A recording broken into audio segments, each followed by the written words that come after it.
Perkenalkan, nama saya Angelika Mende Amelia dengan NIM 2303038. Perkenalkan, nama saya Delila Fitriani dengan NIM 2303040. Perkenalkan, nama saya Rizky Abdul Hadi dengan NIM 2303051. Perkenalkan, nama saya Hiban Kais Alillah dengan NIM 2303056. Baik, di sini kami dari kelompok 5 akan membahas mengenai plastisitas dan tegangan sisa. Yang pertama yaitu dari latar belakang makalah yang akan kami buat. Plastisitas dan tegangan sisa merupakan dua konsep penting dalam ilmu material dan teknik. Pemahaman yang baik tentang kedua konsep ini sangatlah penting untuk merancang, menganalisis, dan memprediksi perilaku material di bawah beban. Plastisitas adalah kemampuan material untuk mengalami deformasi permanen tanpa patah. Ketika material dikenakan beban di atas batas elastisnya, material akan mengalami deformasi plastis. Deformasi ini tidak dapat dipulihkan ketika beban dihilangkan. Plastisitas sangat penting dalam banyak aplikasi teknik, seperti pembentukan logam, manufaktur, dan konstruksi. Sedangkan, tegangan sisa adalah tegangan internal yang ada dalam material tanpa adanya beban eksternal. Tegangan sisa dapat timbul dari berbagai proses manufaktur, seperti pengelasan, pengerjaan logam, dan perlakuan panas. Tegangan sisa dapat memiliki efek signifikan pada kinerja material, seperti kekuatan, keuletan, dan ketahanan terhadap retak. Dalam konteks teknik, plastisitas dan tegangan sisa memainkan peran karena material yang digunakan dalam rekayasa seringkali harus menahan beban yang menyebabkan deformasi plastis. Deformasi ini tidak kembali ke bentuk semula ketika beban dihilangkan. Yang berbeda dari perilaku elastis, di mana material kembali ke bentuk awal setelah beban dihilangkan. Pemahaman yang lebih mendalam mengenai plastisitas menjadi sangat penting, karena dapat dimanfaatkan untuk membentuk bahan menjadi bentuk yang diinginkan, sehingga bisa memenuhi standar kualitas dan keamanan. Dalam makalah ini, kami memperkenalkan konsep dasar plastisitas, menjelaskan berbagai metode, perhitungan, dan tegangan sisa, dan membahas aplikasi praktisnya dalam bidang teknik industri. Diharapkan memberikan wawasan kepada pembaca mengenai pentingnya plastisitas dan tegangan sisa. Saya di sini akan membahas mengenai landasan teori tentang plastisitas dan tegangan sisa.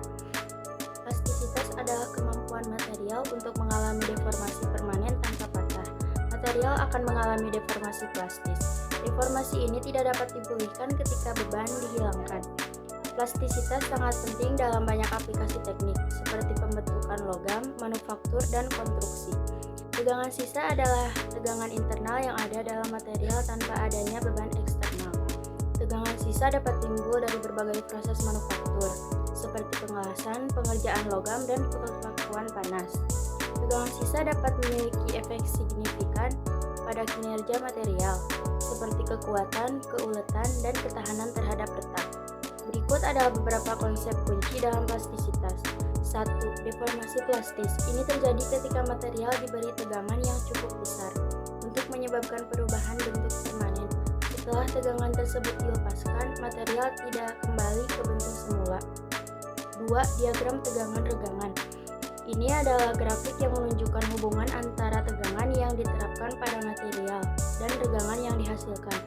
Dalam diagram ini, batas elastis adalah titik di mana material mulai mengalami deformasi plastis. 3. Yield strength, yaitu kekuatan luluh. Lalu, saya akan membahas mengenai plastisitas dan tegangan sisa mempengaruhi perilaku material.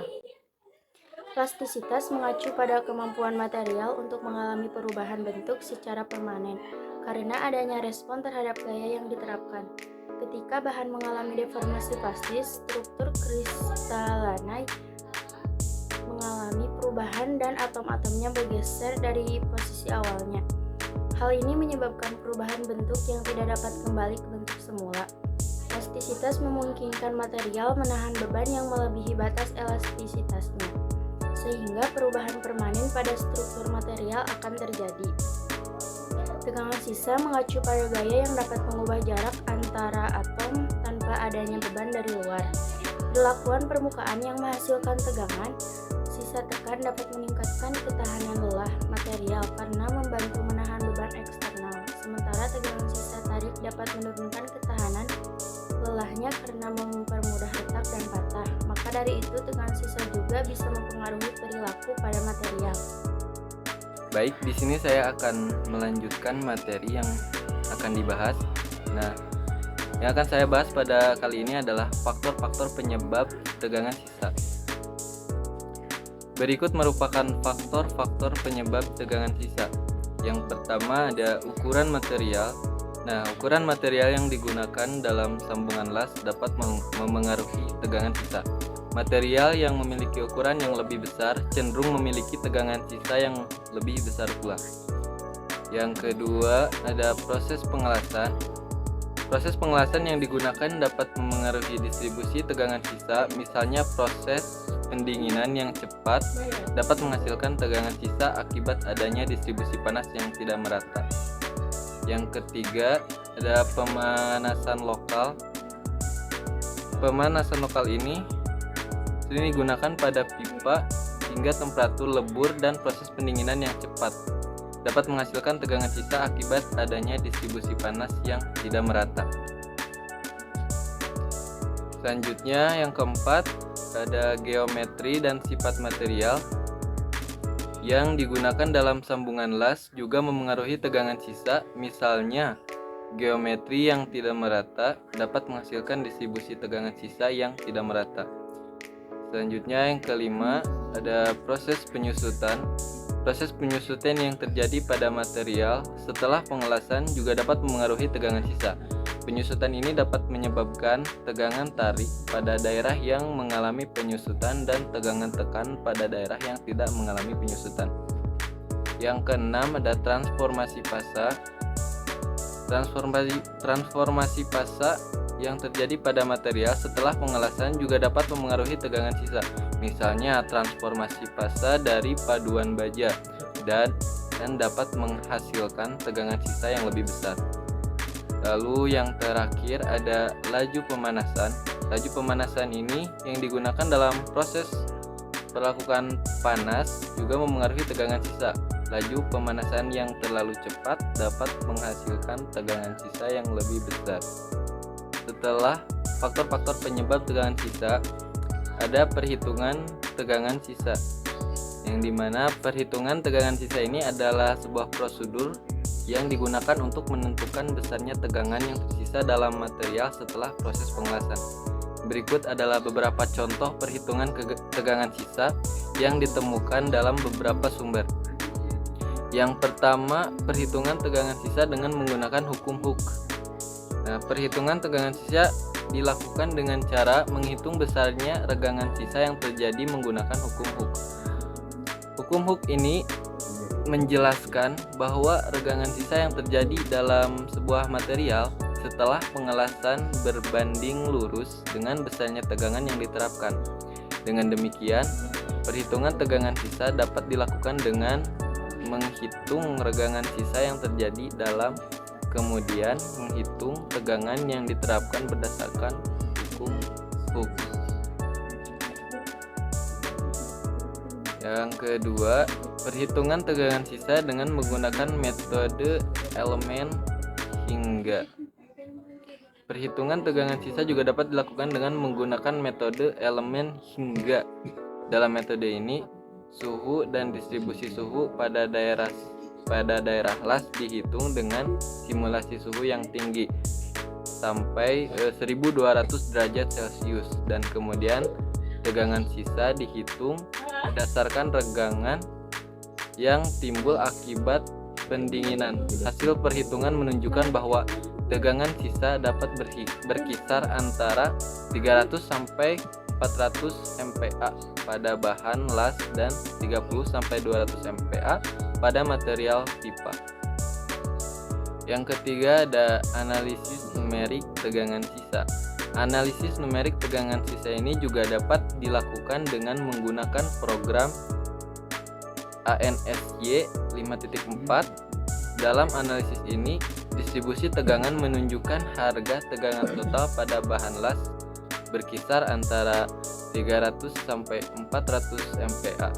Sedangkan pada material pipa antara 30 sampai 200 MPa. Hasil perhitungan ini disimpulkan bahwa komputasi perhitungan sisa dapat memprediksi harga rata-rata maupun harga maksimum tegangan sisa yang terjadi akibat konsentrasi tegangan. Dalam beberapa sumber, perhitungan tegangan sisa juga dilakukan dengan cara menghitung besarnya regangan sisa yang terjadi dan kemudian menghitung tegangan yang diterapkan berdasarkan hukum Hooke. Dalam beberapa kasus, perhitungan tegangan sisa juga dilakukan dengan menggunakan metode elemen hingga dan simulasi suhu tinggi untuk memproduksi distribusi tegangan yang terjadi setelah pengelasan. Tegangan sisa dapat dihitung melalui besarnya regangan sisa yang terjadi dengan menggunakan hukum Hooke, sedangkan besarnya regangan sisa dapat diukur dari perubahan ukuran antara batang sebelum dipotong, yaitu ukuran yang digambarkan pada bagian yang akan ditentukan tegangan sisanya, dan ukuran sebenarnya yang didapat setelah bagian yang diuji atau dipotong. Dari hukum Hooke jelas bahwa perubahan ukuran ini disebabkan oleh adanya tegangan. Karena itu besarnya tegangan dapat dihitung. Dalam hal terjadi tegangan sisa dengan dua dimensi dapat dilakukan perhitungan dengan menggunakan persamaan tegangan tegak lurus garis las sama dengan E1 per Pi kuadrat epsilon dalam kurung epsilon X tambah Pi kali epsilon Y, dan tegangan searah garis las E per 1 dikurang Pi kuadrat dalam kurung epsilon Y ditambah Pi kali epsilon X. Di sini saya akan melanjutkan bahasan dari rekan-rekan saya, yaitu saya ke bagian tentang landasan teori 2.5, yaitu metode untuk mengontrol tegangan sisa. Nah, beberapa metode untuk mengontrol tegangan sisa yang digunakan adalah yang pertama, metode pertahanan. Metode pertahanan lalu ada metode pertahanan langsung. Tegangan sisa dihubungkan langsung ke tanah melalui konduktor pertahanan.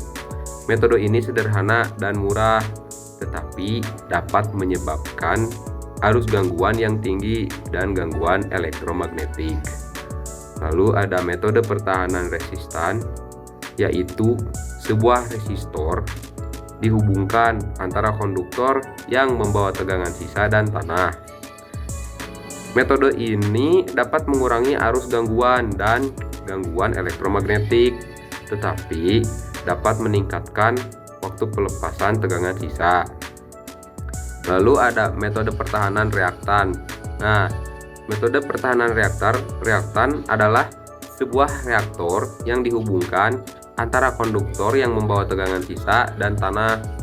Metode ini dapat meningkatkan waktu pelepasan tegangan sisa dan mengurangi gangguan elektromagnetik, tetapi dapat meningkatkan biaya dan kompleksitas sistem. Yang kedua ada metode penetralan. Nah, pada metode ini titik netral transformator daya dihubungkan ke tanah melalui konduktor penetral. Metode ini dapat mengurangi tegangan sisa secara signifikan, tetapi hanya efektif untuk sistem yang menggunakan transformator daya yang memiliki titik netral. Yang ketiga ada metode penyambungan transformator. Nah, pada metode ini dua transformator daya dihubungkan secara seri dengan arah polaritas yang berlawanan. Metode ini dapat menghilangkan tegangan sisa sepenuhnya, tetapi membutuhkan dua transformator daya dan dapat meningkatkan biaya dan kompleksitas sistem. Yang keempat ada metode penyaringan. Pada metode ini, filter elektronik digunakan untuk menghilangkan tegangan sisa dari sinyal. Metode ini dapat efektif untuk menghilangkan tegangan sisa frekuensi tinggi, tetapi kurang efektif untuk tegangan sisa yang berfrekuensi rendah. Yang kelima ada metode pembumian isolasi. Metode pembumian isolasi adalah sistem daya yang dipisahkan dari tanah dengan transformator isolasi. Metode ini dapat menghilangkan tegangan sisa sepenuhnya, tetapi membutuhkan transformator isolasi dan dapat meningkatkan biaya dan kompleksitas sistem. Pemilihan metode pengontrol tegangan sisa yang tepat tergantung pada beberapa faktor, seperti jenis sistem daya, tingkat tegangan, arus gangguan yang diizinkan, gangguan elektromagnetik yang diizinkan, biaya, dan kompleksitas sistem.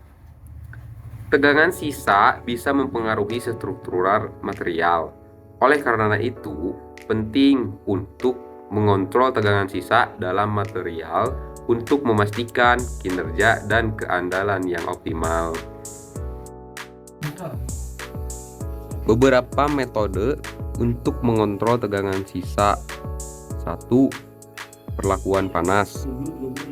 Perlakuan panas seperti anil dan normalisasi dapat digunakan untuk mengurangi tegangan sisa dalam material. 2. Pemukulan pening. Pemukulan pening melibatkan penembakan permukaan material dengan pelet logam untuk menghasilkan kompresi tegangan sisa yang dapat mengimbangi tegangan tarik residual. Yang ketiga, vibrasi atau getaran dapat digunakan untuk mengurangi tegangan sisa dalam material. Lanjut ke materi 2.6, yaitu aplikasi plastisitas dan tegangan sisa di dalam teknik industri. Dalam teknik industri, plastisitas digunakan untuk berbagai proses manufaktur, seperti 1. Penempaan. Plastisitas logam digunakan untuk membentuknya menjadi berbagai bentuk, seperti roda gigi, poros, dan engkol. 2. Pelatuk. Plastisitas logam digunakan untuk membentuk lembaran logam menjadi berbagai bentuk, seperti bodi mobil, peralatan rumah tangga, dan panel elektronik. 3. Ekstrusi. Plastisitas logam atau plastik digunakan untuk memaksanya melalui cetakan untuk menghasilkan bentuk yang diinginkan, seperti pipa, profil, dan kabel. 4. Penarikan. Plastisitas logam digunakan untuk menariknya menjadi kawat, batang, dan tabung. Dari pembahasan, kami akan membahas beberapa studi kasus yang berhubungan dengan plastisitas dan tegangan sisa. Yang pertama yaitu ada studi kasus dalam pengelasan. Pengelasan merupakan salah satu proses manufaktur yang paling umum digunakan dalam berbagai industri.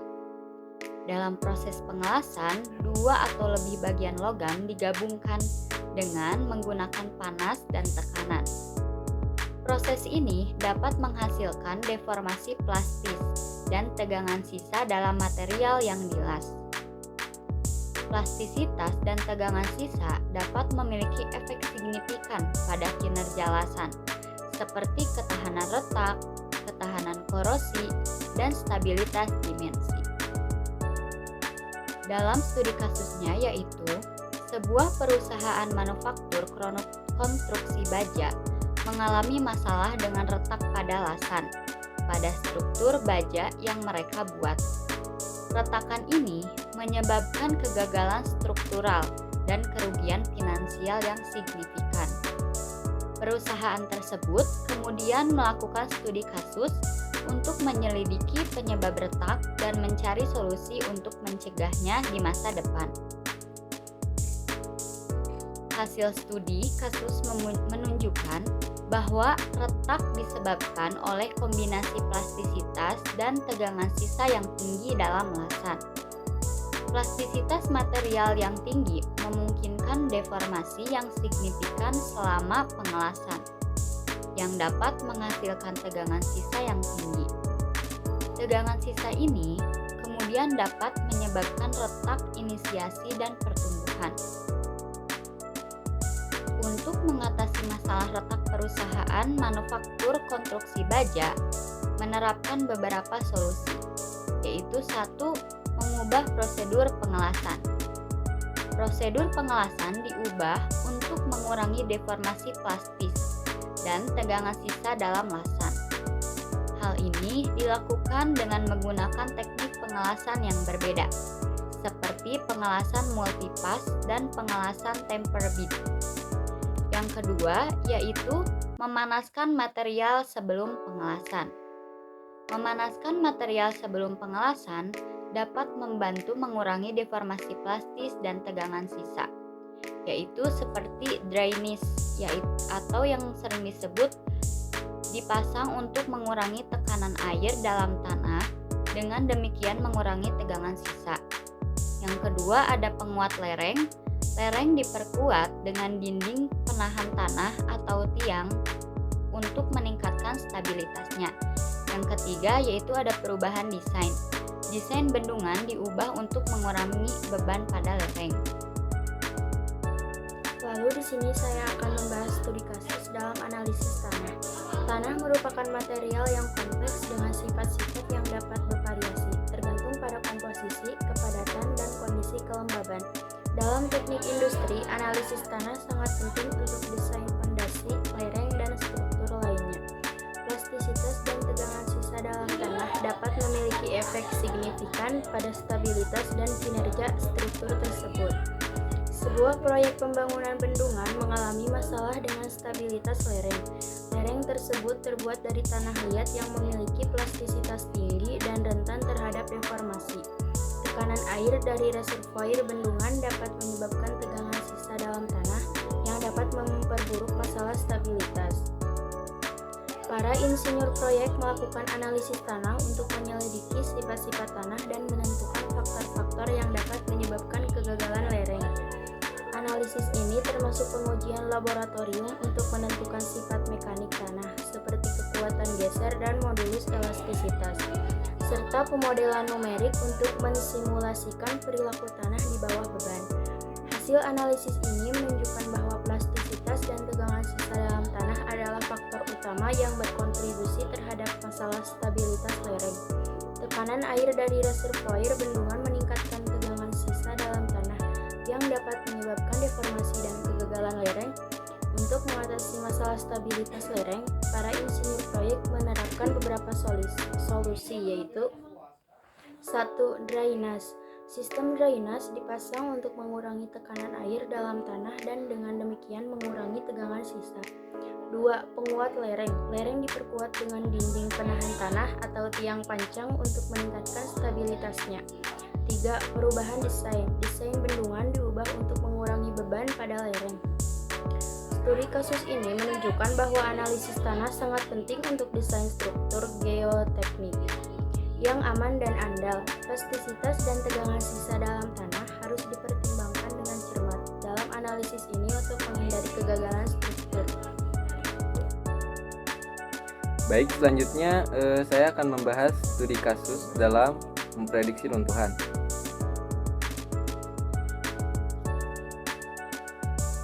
Plastisitas dan tegangan sisa merupakan dua faktor penting yang dapat memengaruhi perilaku struktur dan stabilitasnya.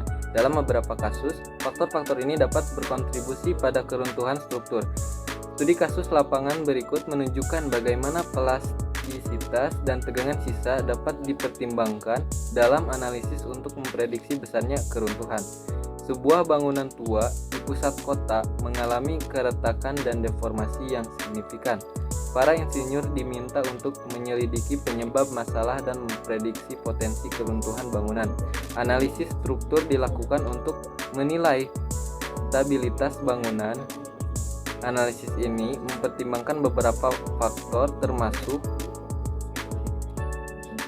Yang pertama, geometri bangunan atau bentuk, dimensi, dan material struktur. Yang kedua, beban kerja pada bangunan, yaitu berat bangunan sendiri, beban hidup, atau penghuni dan furnitur. Dan selanjutnya, beban mati atau salju angin, contohnya seperti salju dan angin, dan beban gempa. Yang ketiga, sifat material, contohnya seperti kekuatan, modulus elastisitas, dan plastisitas material yang digunakan dalam konstruksi bangunan. Dan yang keempat, tegangan sisa atau tegangan internal yang ada di dalam material bangunan sebelum beban eksternal diterapkan. Analisis ini menggunakan metode numerik seperti metode elemen hingga untuk memodelkan perilaku bangunan di bawah beban yang berbeda. Model ini mempertimbangkan plastisitas material dan tegangan sisa untuk memprediksi distribusi tegangan dan deformasi dalam struktur. Hasil analisis menunjukkan bahwa plastisitas dan tegangan sisa dalam material bangunan merupakan faktor penting yang berkontribusi pada keretakan dan deformasi. Beban yang bekerja pada bangunan dikombinasikan dengan plastisitas dan tegangan sisa. Setelah melebihi batas kekurangan material, menyebabkan deformasi dan keretakan untuk mencegah keruntuhan bangunan. Beberapa solusi diusulkan seperti penguatan struktur. Nah, contohnya struktur bangunan yang diperkuat dengan menambahkan baja atau beton tambahan untuk meningkatkan kekuatannya. Nah, yang kedua ada pengurangan beban. Pengurangan beban pada bangunan dikurangi dengan membongkar beberapa bagian struktur dan memindahkan penghuni dan furnitur. Yang ketiga ada pemantauan deformasi dan tegangan dalam struktur dilakukan secara berkala untuk memastikan keamanan bangunan. Studi kasus ini menunjukkan bagaimana plastisitas dan tegangan sisa dapat dipertimbangkan dalam analisis untuk memprediksi besarnya keruntuhan struktur. Analisis yang cermat dan tindakan korektif yang tepat dapat membantu mencegah keruntuhan bangunan dan memastikan keselamatan publik. Lanjut ke pembahasan 3.4, yaitu studi kasus dalam pengerolan rim. Proses pengerolan rim atau dalam bahasa Inggrisnya wheel rim rolling adalah salah satu proses manufaktur yang umum digunakan untuk menghasilkan roda kendaraan. Di dalam proses ini, bilet logam dipanaskan dan ditekan melalui serangkaian roll untuk mencapai bentuk yang diinginkan. Plastisitas material logam memainkan peran penting di dalam proses ini karena memungkinkan deformasi material tanpa patah. Lalu, sebuah perusahaan manufaktur roda kendaraan mengalami masalah dengan kualitas rim yang diproduksi. Rim tersebut menunjukkan cacat seperti retakan dan deformasi yang tidak diinginkan. Proses tersebut kemudian melakukan studi kasus untuk menyelidiki penyebab masalah dan mencari solusi untuk meningkatkan kualitas rim. Para insinyur perusahaan melakukan simulasi komputer untuk menganalisis tegangan yang terjadi selama proses pengerolan rim. Simulasi ini mempertimbangkan beberapa faktor seperti geometri bilet, parameter proses pengerolan, dan sifat material. Di dalam geometri bilet terdapat bentuk, dimensi, dan material bilet logam. Di dalam parameter proses pengerolan terdapat gaya tekan, kecepatan roll, dan temperatur bilet. Di dalam sifat material terdapat kekuatan, modulus, elastisitas, dan plastisitas material logam. Simulasi ini menggunakan model mekanika plastik untuk memodelkan perilaku material logam di bawah tegangan yang tinggi. Model ini mempertimbangkan plastisitas material untuk memprediksi distribusi tegangan dan deformasi dalam rim selama proses pengerolan. Hasil simulasi menunjukkan bahwa cacat pada rim disebabkan oleh distribusi tegangan yang tidak merata selama proses pengerolan. Plastisitas material yang tinggi memungkinkan deformasi lokal yang signifikan yang dapat menyebabkan retakan dan deformasi. Berdasarkan hasil simulasi tersebut, para insinyur perusahaan mengusulkan beberapa solusi untuk meningkatkan kualitas rim, seperti memodifikasi geometri biled, memodifikasi bentuk dan dimensi biled diubah untuk menghasilkan distribusi tegangan yang lebih merata selama proses pengerolan. Lalu ada penyesuaian parameter proses pengerolan, yaitu merubah gaya tekan, kecepatan roll, dan temperatur biled disesuaikan untuk mengurangi deformasi lokal. Yang ketiga, ada penggunaan material dengan plastisitas yang lebih rendah, yaitu material logam dengan plastisitas yang lebih rendah digunakan untuk mengurangi deformasi yang berlebihan. Studi kasus ini menunjukkan bagaimana simulasi komputer dapat digunakan untuk menganalisis tegangan dan deformasi di dalam proses pengerolan rim.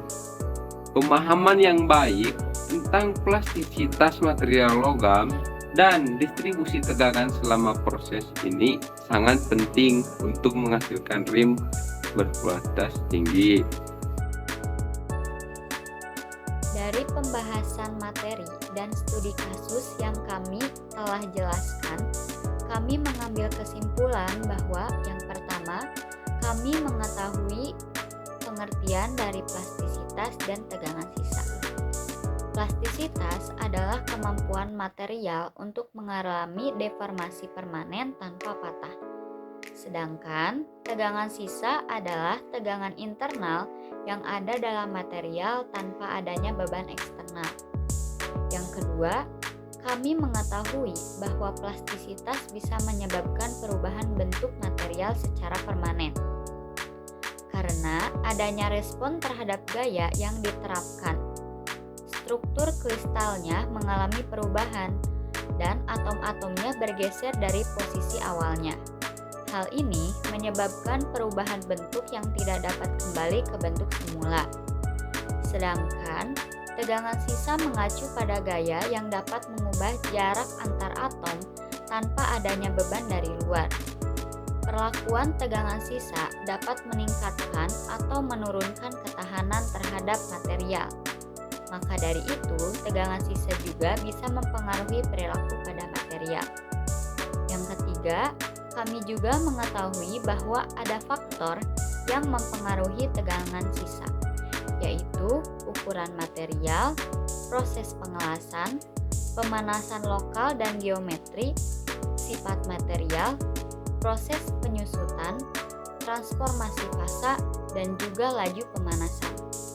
Yang keempat, kami juga mengetahui ada beberapa perhitungan tegangan sisa, yaitu menggunakan hukum Hooke, menggunakan metode elemen, menggunakan analisis numerik, dan juga menggunakan rumus tegangan sisa. Yang kelima, kami juga mengetahui bahwa ada metode yang bisa digunakan untuk mengontrol tegangan sisa, yaitu metode pentahanan yang terdiri dari metode pentahanan langsung, metode pentahanan resistan, dan metode pentahanan reaktan. Yang kedua ada metode penetralan. Yang ketiga ada metode penyambungan transformator. Yang keempat ada metode penyaringan. Dan yang terakhir ada metode pembumian isolasi. Dan yang terakhir, kami mengetahui aplikasi dari plastisitas dan tegangan sisa dalam teknik industri, yaitu ada penempaan, pelatuk, ekstrusi, dan juga penarikan.